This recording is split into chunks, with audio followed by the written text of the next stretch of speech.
اس عدل انصاف کے لیے، عدل کے لیے، قسط کے لیے قرآن کی اصطلاحات کیا ہے؟ عجیب بات ہے، جو لفظ ہمارے ہاں اردو میں سب سے زیادہ مستعمل ہے اور آسان بھی ہے، انصاف، آدھا آدھا کر دینا، منصف کہلاتا ہے، جج، لیکن یہ لفظ قرآن نے استعمال کیا ہی نہیں، پورے قرآن میں نہیں، اس لیے کہ بسا اوقات برابر برابر کر دینا، آدھا آدھا کر دینا عدل کا تقاضا نہیں ہوتا۔ ایک وزن کہیں لے کر جانا ہے، ایک آدمی جوان ہے، توانا ہے، ایک ہے ابھی بچہ ہے، کیا آپ برابر اس کے اوپر بوجھ لا دیں گے؟ کیا عدل کا تقاضا یہ ہے؟ نہیں۔ آپ کو معلوم ہے ترازو کی ڈنڈی ہے، ایک طرف کا ایک بازو زیادہ ہے، لمبا ہے، ایک چھوٹا ہے، اب ڈنڈی سیدھی رکھنے کے لیے چھوٹے بازو کی طرف زیادہ وزن ڈالنا پڑے گا، تب کہیں جا کے ڈنڈی سیدھی رہے گی۔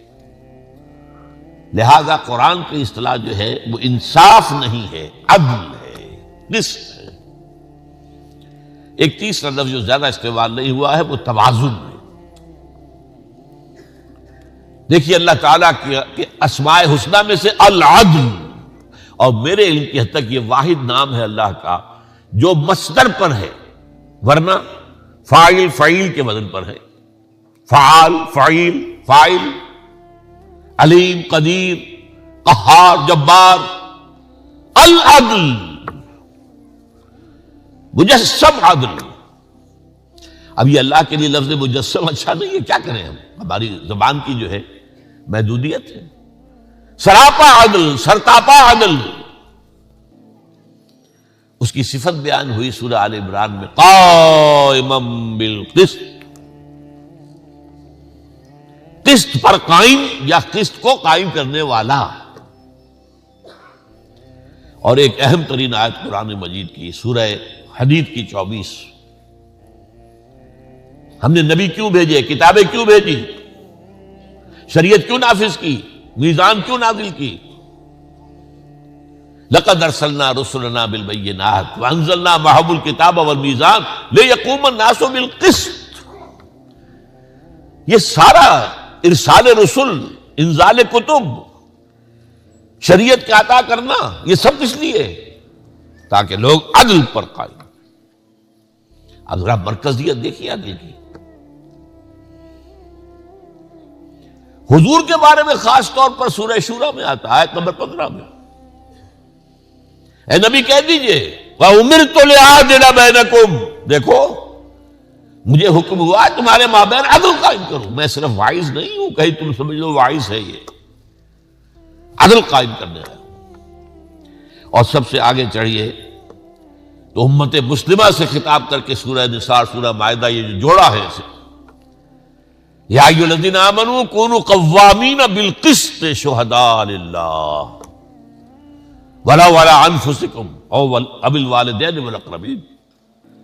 اے ایمان کے دعوے دارو، عدل و قسط کو قائم کرنے کے لیے قوت کے ساتھ کھڑے ہو جاؤ اور اللہ کے لیے گواہی دینے والے بن کر کھڑے ہو جاؤ، خواہ وہ چیز تمہارے اپنے خلاف جا رہی ہو، تمہارے والدین کے خلاف جا رہی ہو، تمہارے رشتہ داروں کے خلاف جا رہی ہو۔ اور یہ جوڑے ہونے کی مناسبت سے آپ دیکھیں گے کہ یہ مضمون عکسی ترتیب کے ساتھ سورہ مائدہ میں آ گیا، یا ایھا الذین آمنوا کونوا قوامین للہ شہداء بالقسط ولا یجرمنکم شنآن قوم علی الا تعدلوا اعدلوا ھو اقرب للتقوی۔ اے لوگوں پوری قوت کے ساتھ کھڑے ہو جاؤ اللہ کی گواہی کے لیے اور قسط کی قائم کرنے کے لیے۔ اور دیکھنا کہیں کسی قوم کی دشمنی تمہیں اس پر آمادہ نہ کر دے کہ تم انصاف نہ کرو، انصاف سے کام لو، یہی بہتر ہے۔ تیسرا لفظ میں نے عرض کیا ہے وہ ذرا لطیف ہے، توازن، اور اس کو ذرا غور کیجیے گا۔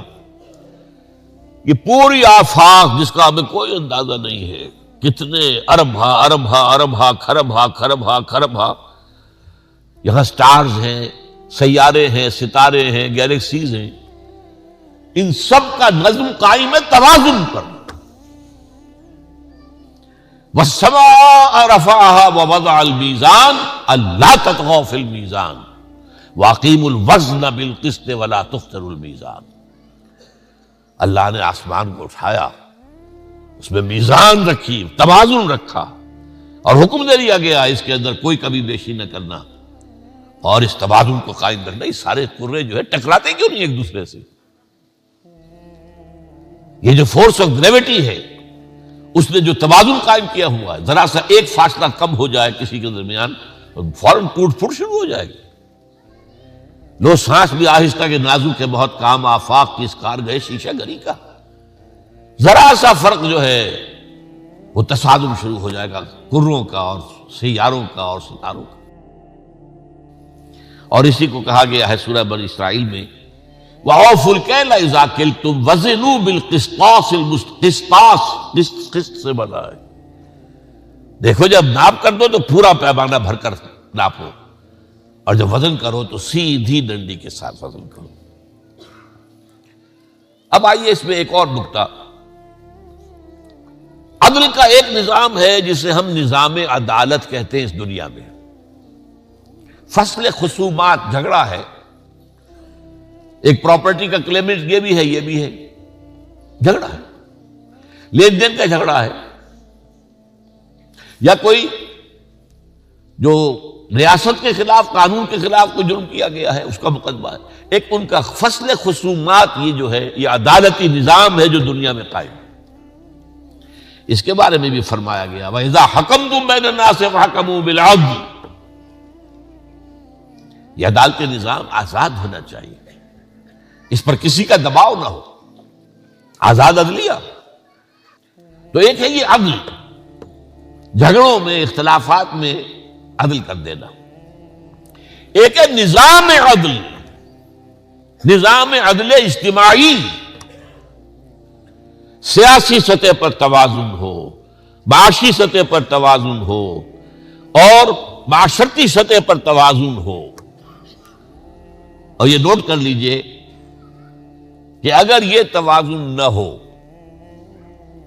تو پھر شریعت کے احکام کے بھی نتائج وہ نہیں نکل سکتے جو نکلنے چاہیے۔ مثال دے رہا ہوں آپ کو،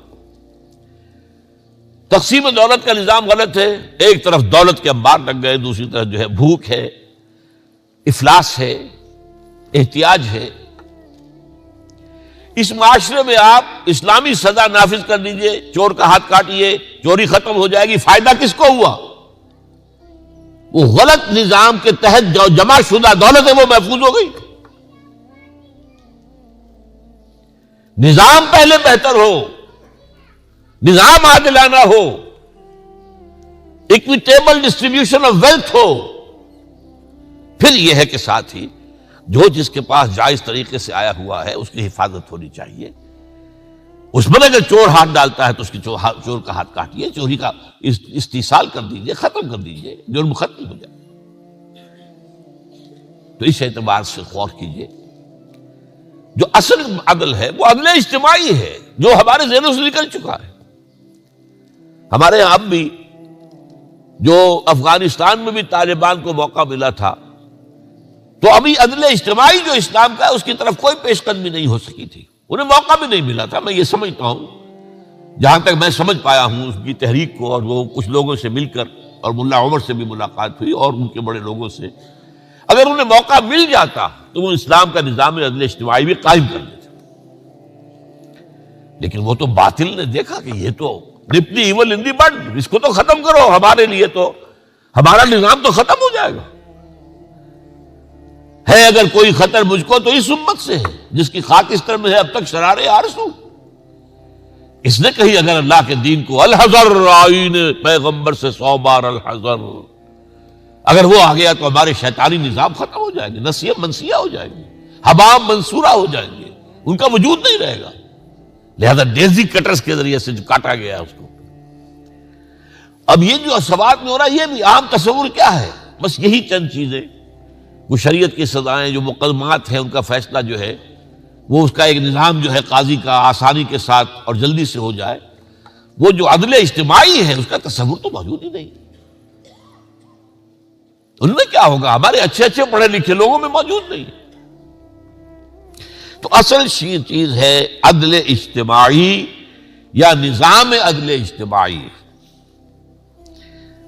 اب میں آپ سے عرض کروں کہ یہ جو تین میں نے آپ کے سامنے رکھے ہیں، ان کے ضمن میں نوع انسانی افراط و تفرید کا شکار ہے، انتہا پسندی میں مبتلا ہے، افراط و تفرید کے دھکے کھا رہی ہے۔ اس کے اندر ایک ارج تو ہے، یہ انسان کی فطرت کی پکار ہے، وہ رہے گی۔ عادلانہ نظم ہونا چاہیے، انصاف پر مبنی نظام ہونا چاہیے، لیکن وہ ہے کہاں نظام؟ اسی تلاش میں آپ کو معلوم ہے فرینچ ریولوشن آیا، بادشاہت ختم ہوئی۔ یہ کیا ہے؟ انہیں حق کیا پہنچتا ہے؟ جاگیرداری ختم ہوئی۔ جیسے ہمارے ہاں ہوتے تھے 30,000 منصبدار، 50,000، وہی وہاں تھے، لارڈز تھے، بیرنز تھے، پوری دنیا میں ایک نظام تھا۔ کسان پشا ہوا ہے، خون پسینہ اس کا ہے، عیش محل والے کر رہے ہیں۔ عیش جو ہے بنا ہے عیش تجمل حسین خان کے لیے، وہ جاگیرداروں کے لیے ہے، بادشاہ کے لیے ہے، حالانکہ خون پسینے کی کمائی جو ہے وہ کسان کی ہے۔ ظاہر بات ہے یہ اس سے انسان نکلا، بغاوت کی، یہ فطرت کی بغاوت تھی، یہ فطرت تھی جو والٹیئر اور روسوں کی زبان پر بول رہی تھی، جس سے کہ آگ لگ گئی۔ انقلاب آیا، لیکن چونکہ اس کے ساتھ ہی صنعتی انقلاب بھی آ گیا، اور دولت کے نظام میں کوئی غلطی جو ہے وہ اصلاح نہیں ہوئی تھی، لہذا وہ سرمایہ داری مسلط ہو گئی۔ رست از یک بنتا افتاد در بندے دیگر، ایک غلامی سے نجات ملی تھی، جاگیردار اور بادشاہ کی غلامی سے، اب سرمایہ دار اور کارخانے دار کی غلامی ہو گئی۔ اب مزدور خواجہ از خون رگے مزدور سازد لال نام، از جفائے دہ خدایاں کشت دہقانہ خراب، انقلاب انقلاب ہے انقلاب۔ اقبال کہہ رہا ہے سرمایہ دار نے مزدور کی رگوں میں دوڑنے والے سرخ خون سے وہ شراب سرخ جو ہے وہ کشیدگی اور پی رہا ہے، شام کو بیٹھا ہوا کلب کے اندر یا گھر میں، اور زمیندار اور جاگیردار کی جفا سے، ظلم سے دہقان کی کھیتی اجڑی ہوئی۔ انقلاب انقلاب۔ اب یہ کیا ہوا؟ اس سرمایہ داری کے خلاف رد عمل ہوا، ایک اور چھلانگ لگا، ادھر سے ادھر، ادھر سے ادھر۔ وہ کیا ہے؟ کمیونزم، انفرادی ملکیت کی نفی مطلق، فطرت انسانی کے خلاف۔ ایک پارٹی کی ڈکٹیٹرشپ، اب ایک پارٹی مسلط ہو گئی۔ تمہارا کام ہے کام کرو اور ویج لو اور کھاؤ پیو، بس زبان نہیں کھول سکتے، تنقید نہیں کر سکتے، no right of expression, no right of organisation. یہ بدترین غلامی۔ چنانچہ وہ نظام بھی ختم ہوا، اب انسان واپس آیا ہے۔ اب کیا ہے کہ اس سرمایہ داری نے بغلے بجائے، ہم جیت گئے، ہمارا نظام بہترین ہے، ثابت ہو گیا، اینڈ آف ہسٹری، بڑی کتاب لکھی گئی۔ گلوبلائزیشن، اب جو ہے سرمایہ داری بڑے خود اعتمادی کے ساتھ، اب گلوبلائزیشن پوری دنیا کے اوپر اس نظام کو قائم کر دینے کے لیے وہ قدم بڑھا رہی تھی، کہ اب نظر آیا کہ آگے بڑھ رہے ہو، پیچھے جو ہے وہ تو تمہارا برباد ہو رہا ہے۔ تمہارا تو اپنا نظام، سرمایہ داری کی جنت، امریکہ میں جس طریقے سے ریسیشن آئی ہے، جو وہاں بینکوں کا بیڑا غرق ہوا ہے، اور ادھر جو ہے اب کدھر جائے گا انسان؟ یا تو سوشلزم کی قسم کا کوئی نظام دوبارہ آئے گا، یا انہیں اندیشہ ہے کہ اب اسلام کے آنے کا خطرہ ہے۔ یہی وہ خطرہ ہے کہ جس کی وجہ سے انہوں نے پوری دنیا کے اندر یہ ڈھڈورا پیٹ دیا۔ یہ فنڈامنٹلزم، یہ مسلمانوں کے اندر یہ جو اپنے نظام کی بات کرتے ہیں، جو خلافت کی بات کرتے ہیں، جو نظام کی بات، وہ ہمارے دشمن ہیں، فنڈامنٹلسٹ ہیں، وہ ٹیررسٹ ہیں، انہیں برباد کر کے رہیں گے، ختم کر کے رہیں گے۔ اور یہ باتیں وہ کھل کر کہہ رہے ہیں، انہیں کسی کا ڈر ہے ہی نہیں، کیونکہ دنیا یونیپولر ہو چکی ہے۔ وہ تو یہ ہے کہ I am the monarch of all I survey، لہذا پہلے کبھی بائی پولر دنیا تھی تو خیال ہوتا تھا کہ اگر امریکہ کسی ملک کو ناراض کرے گا وہ روس کے حلقہ جو اثر ہے اس میں چلا جائے گا. اب تو پرواہ نہیں, کھل کر کہہ رہے. اس میں قرآن مجید کی ایک آیت ہے سورہ نحل کی, وَعَلَى اللَّهِ قَصْدُ السَّبِيلِ وَمِنْهَا جَائِرٌ. اس کا بہت عمدہ نقشہ کھینچا ہے مولانا مودودی نے اپنی تفہیم القرآن کے اندر, کہ راستہ ایک تو سیدھا راستہ جا رہا ہے, یہ دنیا میں صراط مستقیم ہے, اور اس کے اندر بعد میں یہ الصراط پل صراط بن جائے گا. ایک ہے ٹیڑھے راستے, ادھر بائیں سے آیا دائیں کو چلا گیا انتہا کو, اس انتہا کو پہنچ کر ادھر واپس آیا پھر اس کو کراس کر گیا صراط مستقیم کو.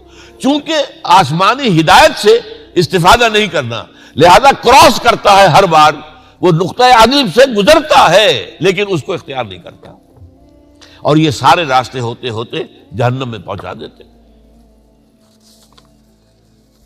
اس پس منظر میں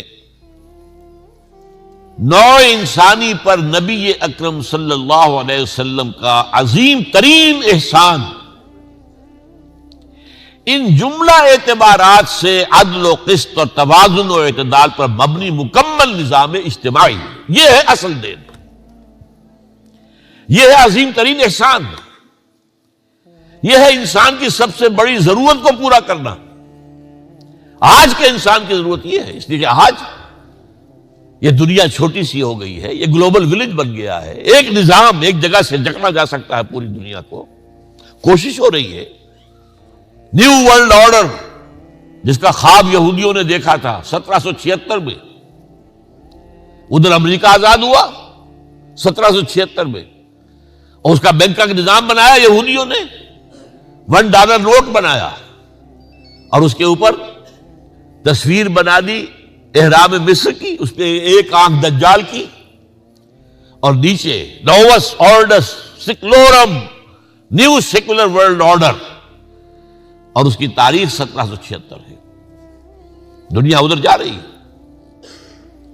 اور آج کا لیے جیسے کہ ابھی عزیزم عاقب سعید کہہ رہے تھے, اللہ حضور کی رحمت للعالمین کا سب سے بڑا مظہر یہ نظام ہے.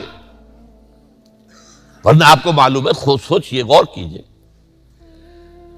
توحید تو پہلے دن سے آدم سے مکمل ہے, تمام انبیاء کے ہاں تھی. ہمارے جو ایمانی حقائق ہیں وہ تو تمام رسولوں کے وہی چلے آ رہے ہیں, ان میں تو کوئی کسی کو ہم نہیں کہہ سکتے کوئی ارتقا ہوا ہے. ارتقا ہوا تمدن میں, اس تمدن کی پیچیدگیوں میں, ان پیچیدگیوں سے پیدا شدہ مسائل میں, ان کے نتیجے میں برپا ہونے والی ناانصافیوں میں, ان کی بنا پر وجود میں آنے والے جبر اور استبداد میں. یہاں اگر اللہ تعالی کی طرف سے اس کی رحمانیت اور رحیمیت کا مظہر بن کر آئے ہیں تو وہ محمد رسول اللہ ہیں, رحمت للعالمین بن کر بھیجے گئے. اور اسی کے ساتھ ایک بات اور نوٹ کر لیجئے کہ اس نظام کو حضور نے 23 سال کی نہایت جاں گسل مشقت اور محنت اور قربانی اور ایثار, آپ اور آپ کے صحابہ, محمد الرسول اللہ والذین معہ, اس کے نتیجے میں اس نظام کو بالفعل قائم کر کے دکھایا ہے. اس اعتبار سے میرے الفاظ نوٹ کیجئے, سیرت النبی سے جو اصل ہدایت ہمیں ملتی ہے وہ اس نظام کو قائم کرنے کے طریقہ کار کی ہے. سیرت النبی سے لینے کی اصل شے, باقی جو ہدایت ہے اللہ کی وہ تو قرآن مجید کے اندر آ گئی, پھر اس کی کچھ شرح احادیث نبوی میں آ گئی, مسائل کا حل تو وہاں آ گیا ہے. اصل میں سیرت النبی سے جو کچھ اخذ کرنا ہے, جو سیکھنا ہے, کیونکہ نظام عدل اجتماعی قائم کرنا آسان کام نہیں ہے. شیر کے منہ میں سے نوالا نکالنا, یہ جو مراعات یافتہ طبقات ہیں ان سے لوگوں کے حقوق حاصل کرنا واپس آسان کام ہے. اس کے لیے تو بڑی سخت محنت اور مشقت اور ایثار اور قربانی صبر اور مسابرت، استقامت اور مقاومت کا ثبوت دینا پڑے گا. لیکن اس کے لیے بھی یہ ساری چیزیں بھی ہوں، طریقہ کار درست نہ ہو تو نتیجہ نہیں نکلے گا. اور صحیح طریقہ کار کی سورس واحد وہ سیرت محمدی ہے صلی اللہ علیہ وسلم، واحد. کیونکہ ایک لائف سپین میں یہ کام صرف حضور کے ذریعے سے ہوا ہے، 23 برس ایک فرد واحد کی حیثیت سے آپ کھڑے ہوئے ہیں. پہلے دن 4 آدمی ایمان لے آئے. زوجہ محترمہ خدیجہ الکبریٰ رضی اللہ تعالی عنہ، ایک انتہائی جگری دوست ابو بکر رضی اللہ تعالی عنہ، اپنے زیر کفالت اور زیر تربیت چچا زاد بھائی علی رضی اللہ تعالی عنہ، اپنے غلام جنہیں آزاد کر کے منہ بولا بیٹا بنایا زید بن حارثہ رضی اللہ تعالی عنہ. 1+4 5 بنے. آپ اندازہ کیجئے اس کے بعد 10 برس میں بمشکل 100-125 آدمی. اگلے 10 برس میں ٹوٹل ریولوشن آ گیا. تو میں نے یہ ثابت کیا منہج انقلاب نبوی اپنی کتاب کے اندر، ریولوشن کا طریقہ کار اگر اخذ کرنا تو واحد سورس سیرت محمدی ہے صلی اللہ علیہ وسلم.